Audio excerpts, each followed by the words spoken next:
हम लोग firm assessment जो टैक्सेशन का चैप्टर है उसमें हम लोग 2022 जनरल वाला क्वेश्चन बनाएंगे। जनरल वाला को भी थोड़ा सा रिजल्ट दे दे रहे, नहीं तो हमेशा ऑनर्स वाला ही क्वेश्चन होता है। जनरल वाला भी वीडियो का देखिएगा तो बेचारा लोग भी थोड़ा सा बोलेगा चलो ख्याल करने वाला कोई तो आदमी है। ये जो जनरल वाला क्वेश्चन है ना, हालांकि एक बात अगर आप बोले तो इस चैप्टर का जनरल और ऑनर्स का क्वेश्चन में बहुत ज़्यादा कोई अंतर नहीं है। मतलब ऐसा नहीं कि जनरल को एकदम आसान पूछा है, ऑनर्स को बहुत टफ पूछा है, ऐसा नहीं, एकदम इक्वल लेवल का क्वेश्चन है, इक्वल लेवल का। तो देखो पहले हम लोग क्वेश्चन पढ़ लेते हैं एक बार। पहले क्वेश्चन पढ़ो, अब सब दे दिया। देखो हम फर्म असेसमेंट बीकॉम दर by general A and B are partners in a firm sharing profits in the ratio of 2:1। The profit and loss account for the firm of the firm for their ended 31 मार्च 23। तो 31 मार्च 23 का तुमको profit and loss account दे दिया। तो हमको एक बात बताओ, ये जो हम कंप्यूटेशन ऑफ टोटल इनकम लिखा है, ये जो टोटल इनकम लिखा है ये फॉर द असेसमेंट ईयर कितना लिखेंगे बोले तो 2023-24, क्योंकि वो 22-23 का दिया है। तो हम लोग के लिए असेसमेंट ईयर कितना जाएगा 23-24। उसके बाद देखो हम बहुत सारा चीज़ क्वेश्चन में लिख चुके हैं। सैलरी टू पार्टनर, तुमको पता है ये जो 40, 38, 70 हज़ार का जो सैलरी है, ये हम लोग फर्म असेसमेंट वाला चैप्टर में इसका खास काम है 40, 30, 70 हज़ार का। मतलब हम लोग को चेक करना होगा क्या 70 हज़ार रुपये क्या अलाउएबल रेमुनरेशन है कि 70,000 अलाउएबल रेमुनरेशन नहीं है। तो वो नियम लगाएंगे हम लोग 90% वाला बुक प्रॉफिट का। फिर आ जाओ इंटरेस्ट ऑन कैपिटल 16% है, तब बोलो ये 16% है, लेकिन इनकम टैक्स के हिसाब से अलाउएबल कितना है 12%। तो एक्स्ट्रा जो 4% है उसको हम लोग क्या करेंगे, डिस अलाउ कर देंगे, एड बैक कर देंगे उसको। फिर ये जो डिप्रिसिएशन है 50,000, ये बुक्स ऑफ अकाउंट के हिसाब से, और हम लोग अलाउ किसके हिसाब से करेंगे, इनकम टैक्स के हिसाब से। तो तुम नीचे एडजस्टमेंट नंबर बी देख लो, as per income tax bill कितना है 45,000, और तुम डिप्रिसिएशन डेबिट कितना करके रखे हो 50,000। तो तुम 5,000 रुपये क्या किए हो, ज़्यादा डेबिट करके रखे हो। तो ये 5,000 रुपये को क्या करेंगे हम लोग, डिस अलाउ, तो 5,000 रुपये ऐड कर देंगे। फिर देखो अदर एक्सपेंस कितना है 47,000, अदर एक्सपेंस कितना है 47। अब तुम नीचे देखो अदर एक्सपेंस का पर दो एडजस्टमेंट है 1, 2। Other expense include the following, ठीक है। तो क्या हो, देखो लाइफ इंश्योरेंस प्रीमियम ए का 8,000 और बी का 7,000। तो देखो हम पेन से वहाँ लिखा है, लाल पेन से क्या लिखा हम, ये जो 15,000 रुपये तुम जो 47,000 में लिख के रखे हो ना, ये तुम्हारा डिस अलाउड हो जाएगा, प्रीमियम तुमको नहीं मिलेगा। फिर देखो लोग क्या लिखा है, donation to national defence fund 10,000। तो ये 47 में कितना नेशनल डिफेंस को दिया बोलो, 100%, मतलब 10,000 रुपये दिया। तो ये तुम लोग को याद होगा जो हम लोग पीजीपीपी वाला चैप्टर, पीजी बोले वो जो डिडक्शन वाला चैप्टर था, तो हम उसका मेन पॉइंट लिख दिया 100% क्वालिफाइंग अमाउंट और 100% डिडक्टेबल। मतलब तुमको 10 का 10,000 का डिडक्शन मिलेगा, लेकिन कहाँ मिलेगा बोलो तो चैप्टर 6 में, ठीक है। लेकिन अभी के लिए हम लोग जो नेट प्रॉफिट निकालेंगे ना, करेक्ट नेट प्रॉफिट, ये तो 10,000 जो यहाँ लोग लेस करके रखा है ना, वो यहाँ लेस होना चाहिए, पीएल अकाउंट में नहीं होना चाहिए। ये डिडक्शन, ये जो डोनेशन है, ये डोनेशन का मामला तुम्हारा कहाँ का बोला था, डिडक्शन अंडर चैप्टर 6 में। तो हम लोग अभी के लिए क्या करेंगे, हम लोग क्या करेंगे, ये जो एक्सपेंडिचर वाला जो मेरा जगह है, देखो यहाँ पर ये जो एक्सपेंडिचर डिस अलाउ वाला जगह है, यहाँ पर ही डोनेशन को पहले ऐड कर देंगे, और फिर ये देखो चैप्टर 6 से बोलकर लेस है, यहाँ पर जो डोनेशन को ऐड करेंगे, और फिर यहाँ पर आकर डोनेशन को आकर लेस करेंगे, मतलब वो इक्वल हो जाता है। लिखने का बराबर नहीं है, इसका बीच में कुछ चीज़ आएगा बुक प्रॉफिट, क्योंकि बुक प्रॉफिट के ऊपर तो हम लोग की कैलकुलेशन है ना, फिर उठाओ। तो तुम अगर यहाँ ऐड बैक नहीं करोगे तो बुक प्रॉफिट क्या फिर गलत आ जाएगा, और बुक प्रॉफिट गलत आ गया तो रेमुनरेशन टू पार्टनर क्या फिर गलत आ जाएगा। तो इसलिए तुम याद रखोगे जो डोनेशन है वो पहले हम लोग क्या करेंगे, उसको डिस अलाउ करेंगे, फिर वो अलाउ होगा, वो कहाँ अलाउ होगा, डिडक्शन अंडर चैप्टर 6। तो वो पीएल का खर्चा माना नहीं जाएगा, उसको तुम एक बोल सकते हो टैक्स प्लानिंग। अगर तुमको इनकम टैक्स से बचना है तो तुम डोनेशन करो। जैसा कि 2 दिन पहले हमको फोन आया कि साहब डोनेशन करने से हमको डिडक्शन मिलेगा, मतलब कोई चैरिटेबल ट्रस्ट हो, ये डिफेंस का नहीं, उसको चैरिटेबल इदारे नहीं होता, हैंड वर्कर है या बहुत सारे हेल्पिंग हैंड वर्कर कुछ NGO होता है, तो हमको उसको क्या बोलने होगा कि भाई आप जिसको डोनेशन देते हैं, तुम लोग भी पढ़े होगे, तुम लोग भूल गए होगे, लेकिन हम लोग उधर सवाल का जवाब देते हैं तो उसको फोन में क्या बोलेगा, हम रिवाइज करके बता दें कि हमको तुरंत उत्तर उसको देने होगा, तो उसका डिडक्शन मिलेगा डोनेशन का। लेकिन कब मिलेगा, वो जो NGO है, हम जो आदमी हैं टोटल इनकम जो बना रहा है वो अपना पैसा उसको दिया, तो वो NGO वाले को, इस आदमी को, मेरा क्लाइंट को, उसको क्या देने होगा, ATG सर्टिफिकेट। खाली डोनेशन दे देगा और एक तो सादा कागज में पुर्जी बना के दे देगा कि फाला हमको 5 दिन, और उसके बुनियाद में उसको डिडक्शन मिल जाएगा, ऐसा नहीं है।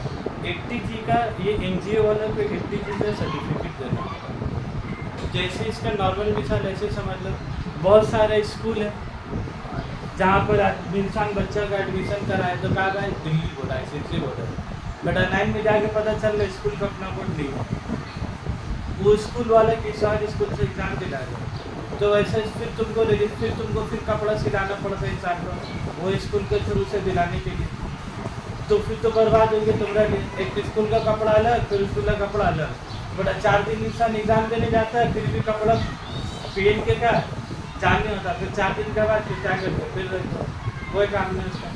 तो वैसे NGO नहीं देता, कुछ NGO रजिस्टर्ड होता है और कुछ NGO रजिस्टर्ड नहीं होता। नाम कभी चिपका दिया तो क्या रजिस्टर्ड होता है, पैनल लगा देने से हर स्कूल रजिस्टर्ड होता है, बड़ा बिल्डिंग खुल जाता है स्कूल रजिस्टर्ड होता है। वैसे NGO को भी इनकम टैक्स में रजिस्टर्ड होना होता है। अगर वो NGO अगर इनकम टैक्स में रजिस्टर्ड है तो ही वो तुमको क्या देखेगा, ATG सर्टिफिकेट, और जब वो तुमको ATG सर्टिफिकेट देगा तभी तुमको क्या मिलेगा, उसका डिडक्शन मिलेगा। अदरवाइज क्या होगा, तुम उसको दे तो दोगे पैसा, दे तो दिए पैसा 10,000 रुपये, लेकिन तुमको इनकम टैक्स में कोई बेनिफिट नहीं मिलेगा। तुम देने के दे सकते हो, लेकिन तुम EVN से दे रहे हो, तुमको इनकम टैक्स में फ़ायदा मिले तो वो तुमको फ़ायदा नहीं मिलेगा अगर वो तुमको ATG सर्टिफिकेट नहीं देगा। तुम लोग एकदम मिसाल भी दे रहे हैं, ये किसका हम ऑटो में देखे भी, ऑटो चलता नहीं, उसके पीछे ऐड होता है, तो बैनर में जो ऑटो वाला, जो ऑटो के पीछे जो बैनर लगा हुआ था, ये किसका तो देखा मुझे याद नहीं आ रहा एग्जैक्ट नाम, वो जो भी NGO था उसके बगल में ऐसा बड़ा करके लिखा हुआ था ATG। हम दूसरा बाइक में थे या ऑटो में थे, सामने वाला ऑटो के पीछे का देखा, वो जो NGO वाला अपना बैनर का एडवर्टाइज कर रहा ना, वो अपना बैनर में क्या लिख के रखा, ATG, मतलब आप हमको पैसा दीजिएगा तो आपको इनकम टैक्स का भी बेनिफिट मिलेगा। तब बोला 20 NGO को देने से तुमको इनकम टैक्स में फायदा क्या मिलेगा, तभी तो ये सब NGO को डोनेशन भी क्या ज़्यादा मिलेगा, जो NGO रजिस्टर्ड नहीं है लोग को डोनेशन भी कम मिलेगा। तो ये सब जिसको जानकारी देगा वही लोग बना, इसको जानकारी नहीं ATG कीजिए तो क्या होगा, पैसा दे दिया, 20 साल का बाद डिडक्शन भी क्या करेगा, नहीं मिलेगा। तो चलो आ जाते हैं लोग, तो हम लोग कैसे करेंगे, देखो सबसे पहला आइटम तुम्हारा क्या है, सैलरी टू पार्टनर, तो वो वाला आइटम सैलरी टू पार्टनर को सबसे पहले हम लोग क्या करेंगे, इसका ऐड कर देंगे, डिसअलाउ कर देंगे पहले इसको। देखो एक बार डिसअलाउ करेंगे, फिर एक बार अलाउ करेंगे, लेकिन ये जो रेमुनेशन अलाउ करेंगे ना वो कैलकुलेशन करने का बाद। तो अभी ये जो रेमुनेशन तो पार्टनर है A + B, तो A + B कितना हो गया, मतलब 40,000 और प्लस 30,000 कितना हो गया तुम्हारा, तब इसको डिसअलाउ कर दो, ठीक है। उसके बाद फिर बोला तुम्हारे क्या, इंटरेस्ट ऑन कैपिटल, तो एक्सेस इंटरेस्ट ऑन कैपिटल को क्या करोगे, ऐड करोगे। तो देखो इंटरेस्ट है कितना, 24,000 A को और 20,000 B को, 24,000 A को और 20,000 रुपये B को, तो 24 और 20 तुम्हारा कितना, 44,000 रुपये। और ये 44,000 रुपये किसके ऊपर कैलकुलेट है, बोला 16%, तो 44,000 44,000 डिवाइडेड बाई कितना करेगा, 16%। और इनकम टैक्स में अलाउ कितना इंटरेस्ट, 12%, तो कितना डिसअलाउ हो गया, 4%, तो तुम मल्टीप्लाई यहाँ पर कितना से करोगे, 4% से, तो 44,000 बाई 16% इंटू 4%, कितना रुपया है, 11,000 रुपये तुम्हारा क्या हो जाएगा? 11,000 रुपये क्या जाएगा? तुम एकदम क्वेश्चन के अनुसार चलोगे, तो पीएल काटा है ना, एकदम उसके अनुसार चलोगे। उसके बाद अब टू डेप्रिसिएशन कितना है? 50,000। तो वो 50,000 किसके हिसाब से बोलो? Depreciation as per books. तो यहाँ पर तुम ऐड कर दोगे, एज पर बुक्स वाला अलाउ मिलेगा कि नहीं मिलेगा? नहीं मिलेगा। तो 50,000 रुपये को हम लोग क्या करेंगे? 30 अलाउ। और नीचे में डेप्रिसिएशन देखो, एज पर इनकम टैक्स कितना? 45,000। तो 50,000 में अलाउ कितना होगा? 45। 50,000 में अलाउ कितना होगा? 45। तो 30 अलाउ कितना हो गया? 5,000। तो बस वही तुमको मैंने क्या करेंगे?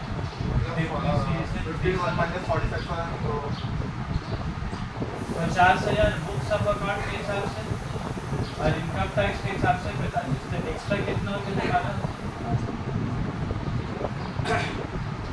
ठीक है। उसके बाद आ जाओ डिप्रिसिएशन के बाद क्या? देखो अगला आइटम अदर एक्सपेंस है ना। डिप्रिसिएशन के बाद अगला आइटम क्या? Other expense. और अदर एक्सपेंस के बारे में लोग नीचे में क्या बोला? LIC है 8 और 7 15,000 का। तो LIC तुम्हारा अराउंड होगा कि 20,000 का? 20,000 लाइफ इंश्योरेंस।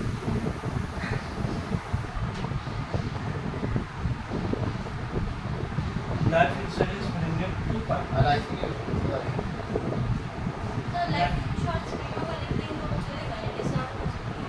नहीं, खाली life insurance premium 2 partner trading में 20,000 चलेगा।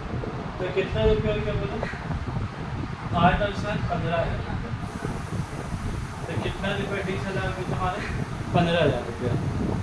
उसके बाद फिर बोलो नेशनल डिफेंस फंड है 10,000। तो नेशनल डिफेंस फंड के बारे में तुमको क्या याद रखना होगा? पहले यहाँ पर ये ऐड कर देंगे, पहले यहाँ पर कितना रुपये ऐड करेंगे आप? कितना रुपये ऐड करेंगे? 10,000। और फिर तुम याद रखो यहाँ पर ही तुम्हारा ऐड होगा और यही अमाउंट डिडक्शन है जो चैप्टर 6 से में आगे तुम्हारे क्या जाएगा? जैसे जाएगा डोनेशन टू नेशनल डिफेंस। और तुम कोई under section under section 53 donation to national defence. तो कितना रुपये मिल जाएगा वो दोनों? यहाँ पर ब्रैकेट में लिख दोगे 100% क्वालिफाइंग, 100% क्वालिफाइंग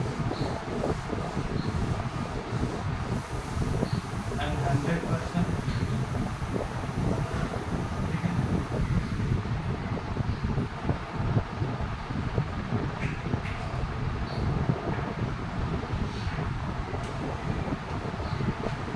तो हो गया इसका काम।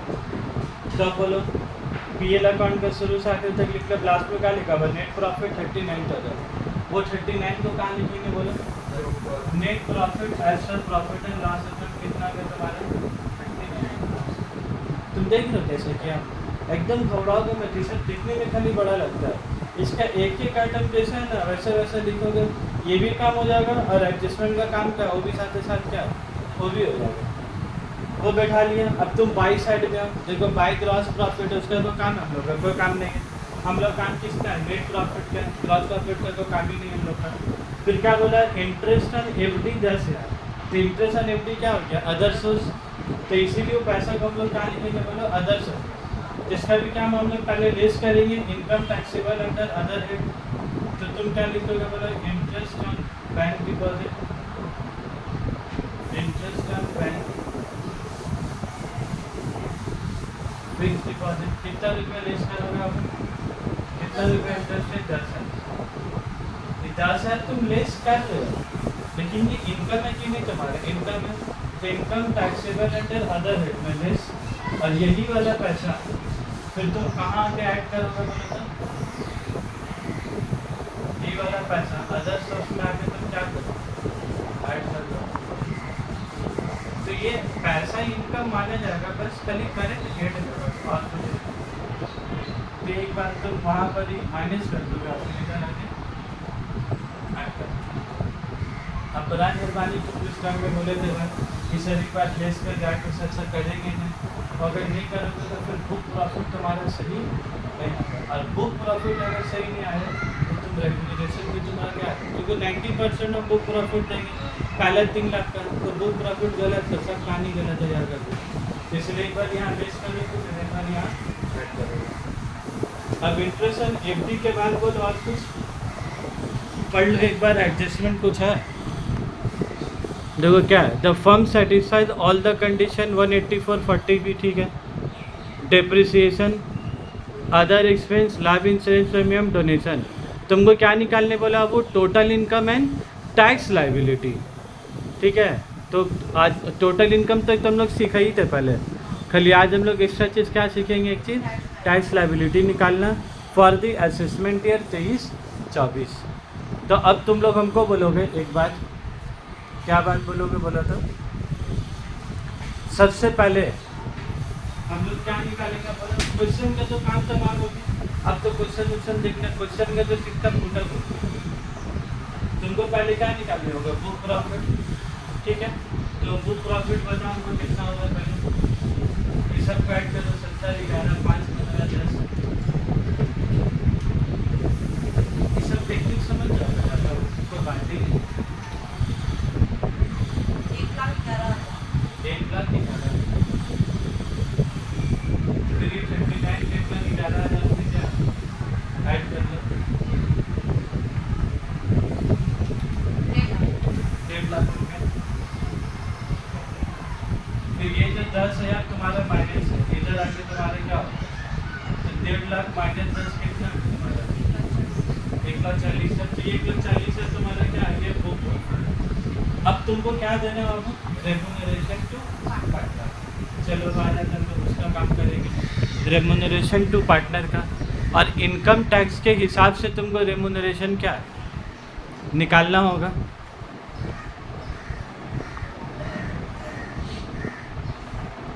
तो बोलो सबसे पहले देखो क्या लिखा है, calculation of maximum allowable remuneration being minimum of the following, maximum remuneration कितना देंगे और वो ये दोनों का क्या होगा तुम्हारा मिनिमम होगा।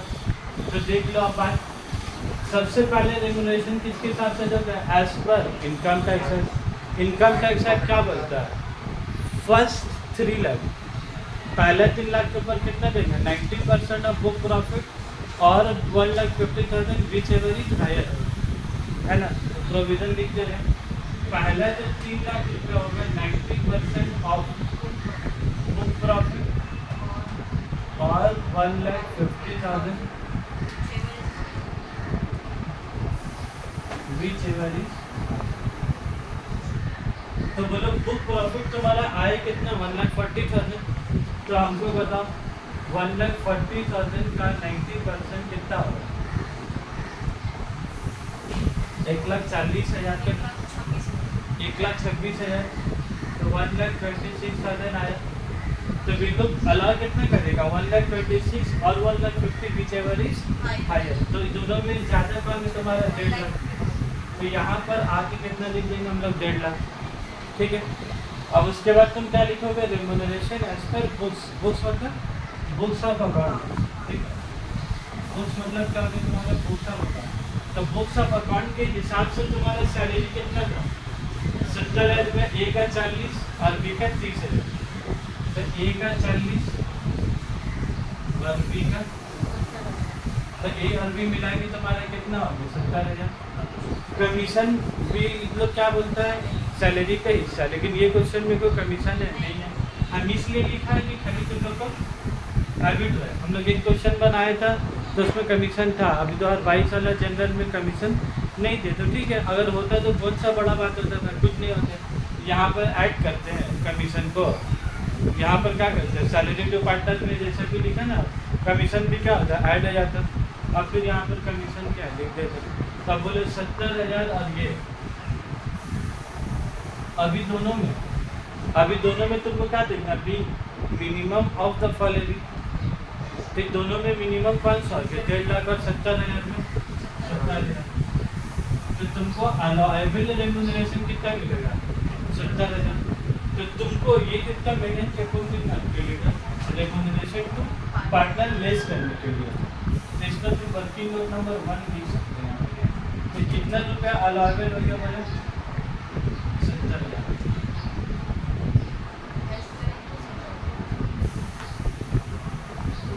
एक बार 40 में से 70 लेस करके कितना आ गया तुम्हारे? ये जो 70,000 आया नहीं, क्या आया तुम्हारा?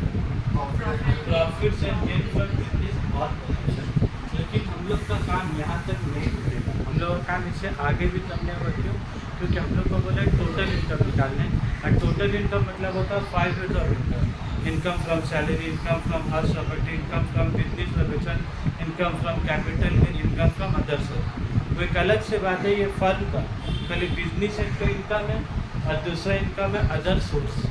तो इसीलिए हम लोग के पेरेंट बनाया, एक बिजनेस प्रोफेसर, एक क्या बनाया? Other source.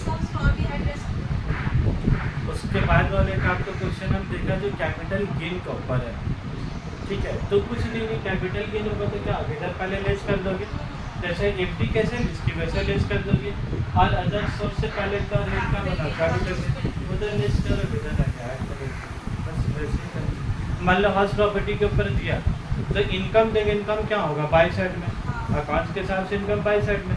तुम जैसे इसको माइनस के इंटरेस्ट को वैसे हाउस प्रॉपर्टी के भी इनकम को माइनस करोगे, इधर माइनस करेंगे और हाउस प्रॉपर्टी में आगे क्या ऐड करोगे। तो लोग हाउस प्रॉपर्टी तो नहीं दिए क्योंकि वो फिर बहुत ज़्यादा लक्षण हो जाता है क्वेश्चन में, मतलब कैपिटल गेन तभी दिया। अब बोलो भाई, ये जो निकाले था मैंने सीधे आके लिख दिया, ये अदर सोर्स का 10 है, इधर जाके क्या करेंगे? लिख देंगे तो 70 और 10 तुम्हारे कितना हो गया? तो ये जो 80,000 निकले तुम्हारे क्या निकला? Gross total income. अब तुमको तो बोला टोटल इनकम निकालते, मैं इसको याद रखूँगी। टोटल इनकम को तुम्हारे क्या बोला? टैक्सेबल इनकम, मतलब हम लोग को टैक्स इसी रुपये के ऊपर पे देगा। तब बोले ये जो 10,000 का डिडक्शन निकला तुम्हारे, इधर आके तुम्हारा क्या आया? जो माइनस है, तो 80 और -10 कितना हो गया बोले? 70,000। देखिए यहाँ तक निकाले तो अभी तुम्हारा मतलब समझ जाओ 10 में 8 नंबर वाला काम हो गया तुम्हारा।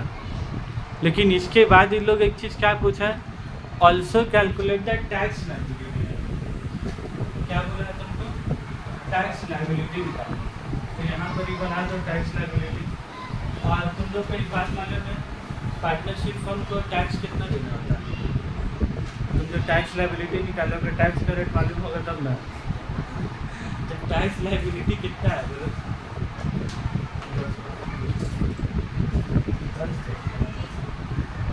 जिस पहला दिन क्लास शुरू किया था एकदम पहले वही पर लिखा था, अगर कॉपी में तुम लोग लिखे हो कि नहीं लिखे हो देख लो, 30%। और उसके बाद देखो क्या है, सर्च और फिर प्लस क्या है, हेल्थ एंड एजुकेशन, ठीक है। तो पूरा खाली 30% उसका नहीं देना, नहीं तो ना क्लाइंट से बहुत वैल्यूशन होगा।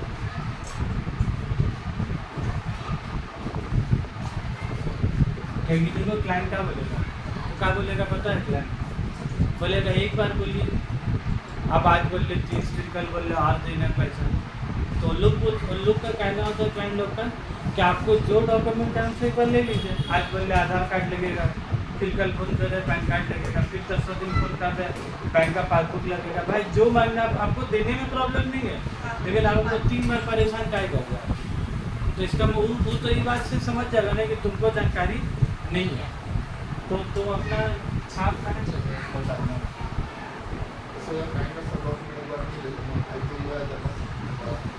जो है वो नहीं बनेगा, जो तुमको चाहिए ना तुम उससे मांगोगे। उसके बाद तो बहुत काम है, राशन कार्ड भी, तो तुमको राशन कार्ड इनकम टैक्स से का लेना सब दे देंगे। कंप्यूटेशन ऑफ टैक्स लायबिलिटी, तो क्या निकालेगा हम लोग? Tax liability.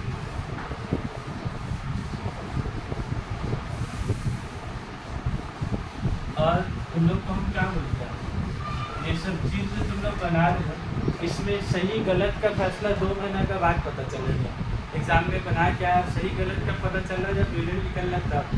और प्रैक्टिकल लैब में तुम लोग क्या करते हो, सही गलत 2-3 एक दिन के अंदर में क्या है, या उसी मिनट सेकेंड में पता चल जाएगा। तो बोलो इनकम टैक्स का रेट इन लोगों का टैक्स एबिलिटी है कितना? फ्लैट रेट कितना है बोलो? फ्लैट है, फ्लैट, ये चीज़ याद रखो।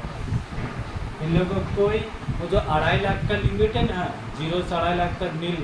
अब तुम तो बोलोगे सर कमाए 70 यार, वो 2.5 लाख से कम तो कुछ नहीं देने होगा। मैं पार्टनरशिप फर्म बनाए तो तुम्हारा जो एग्जेम्पशन लिमिट है वो सबका काम पार्टनरशिप फर्म के लिए भी काम नहीं करता, जो प्राइवेट लिमिटेड कंपनी होता है उन लोगों के लिए भी कुछ नहीं। तो सर वो लिमिट है कि लोग के लिए जो इंडिविजुअल है, हम और तुम, हम और तुम के लिए है बस, और कुछ नहीं। तो 30% किसके ऊपर दोगा? वो 70,000 के ऊपर, ये वाला 70 है। देखो ये भी 70 है, ये भी 70 है, ऊपर से 70 करवाने टोटल इनकम है। तो 70,000 का 30% कितना हो गया? 21,000।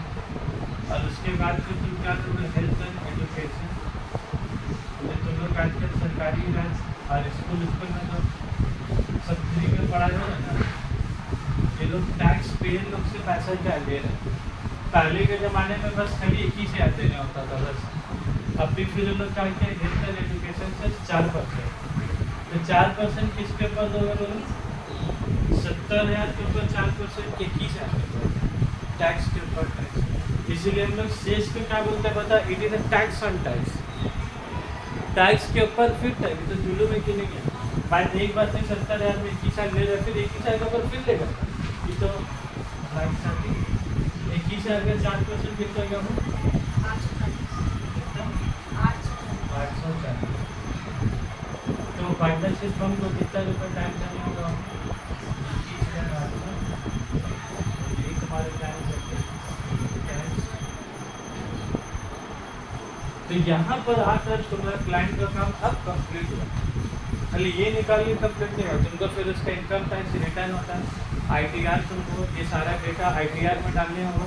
डालने के बाद तुमको कितना रुपये का चालान जमा करने होगा? वो 21,840 रुपये का चालान। और ये जो तुम लोग कैलकुलेट हाथ से किए हो ना, आजकल ये कैलकुलेशन सॉफ्टवेयर में ऑटोमेटिकली कर जाता है। और तुम खाली 70,000 तुम्हें डालने को दे रहे, वो अपने आप 21,840 रुपये का बता दे। मतलब तुमको अगर ये 30% याद नहीं भी रहेगा तो तुम्हारा काम हो जाएगा, क्योंकि वो सॉफ्टवेयर में पहले तो 30% का डाला हुआ, अभी 4% का डाला। तुम 70 डालोगे, 21,840 क्या दिखा दो। ठीक है, इसी के साथ